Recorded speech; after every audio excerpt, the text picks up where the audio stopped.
All, I have discussed answers for 20 questions in the last video. Now, answers for the remaining 10 questions are here. The 21st question is, what is a ball and socket joint? Have you seen ball and socket? See here, this is ball and socket. What does this mean? It means the round end of one bone fits into the cavity of the other bone is called ball and socket joint. It can allow movements in all directions. Can you see here? It moves in all the directions. The next question is, why can our elbow not move backward? We can move our elbow only front. We cannot move backward. See here, this is elbow. Why we can move this only front? Why can't we move backward? See here, the movement of the bone is only like this. Elbow joint has hinge joint. This joint allows movement in a plane only, and hence it is not able to move backward. Okay, the next question is, a combination of bones and cartilages forms the dash of the body. Combination of bones and cartilages. See here, it forms this one. Bones and cartilages, it forms skeleton. Correct. The next question is, the bones at the elbow are joined by a dash joint. Already you discussed that in the previous question. See here, this is our elbow. Which joint this one?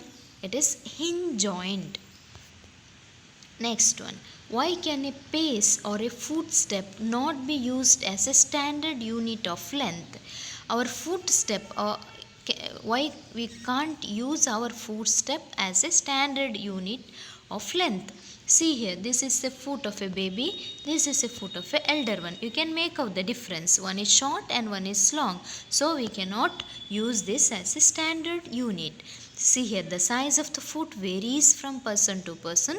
So footstep cannot be used as a standard unit of length. Next one, the height of a person is 1.65 meters. Express it into centimeter and millimeter. See here, 1 meter is equal to 100 centimeter. So here the question is, 1.65 meter means how many centimeters? 1.65, it's cross multiplication. 1.65 into 100 divided by 1 is there. If you divide by 1, it's the same answer you will get. So I did not write that. 1.65 into 100, we get 165. So 1.65 meter is equal to 165 centimeter. Another question they asked to convert it into millimeter. 1 meter equal to 1000 millimeter. So the question is, 1.65 meter is equal to how many meters? See here, it's also cross multiplication. 1.65 into 1000. The answer is 1650 millimeter. The next question is, the distance between Uppinangadi and Putturu is measured in dash. Distance between any places it may be. How we can measure it? See, you might have seen in the highways like this. This type of boards you might have seen. Here they wrote 14334, 2724. What is this? This is in kilometers, the distance between the places. We measure using kilometers.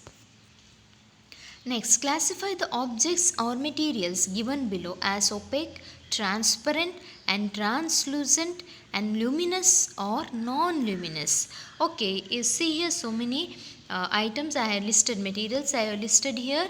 You should bifurcate it. Say opaque, transparent, translucent, luminous and non-luminous. You should put these materials into these 5 categories. Okay, let us see in opaque which are there. A piece of rock is there, aluminium sheet, a mirror, a wooden board, CD, umbrella and wall. Which are transparent, air, water, a sheet of plain glass and wire mesh. Translucent, a sheet of polythene, smoke and fog. Luminous, sun, a piece of red hot iron. Non-luminous, it is moon. Okay, next one. To observe an object, we need dash. We need dash. The options I had given: eyes, transparent, a source of light, an object. Actually, here four options I had given. We need all four all four whatever I had given. We need that to observe the object. But the main which one we need to observe? See here one figure. Here one box is there and light falls on that. So we can see the object. Another you see sunlight falls on the earth, so we can see the plant or tree. So what we need actually a source of light. We need a source of light. Next one. A device that is used to break an electric circuit is called, you might have seen this in your house. See here, this is to break. We can switch off, we can switch on. To break, we switch off. See this one, this is our, we can easily do a switch like this. So what is this? What we use to break the electric circuit? That is switch. Next question is, an electric cell has dash terminals. Have you seen the cell? See here. How many terminals are there here? One positive terminal and one negative terminal. So how many terminals are there? There are two terminals. Okay. I had given you 30 questions. Now I discussed answers for all the 30 questions. Learn that. Write in your notes. If you already wrote, you correct the answer if there is any mistake. So learn, write and learn. Thank you.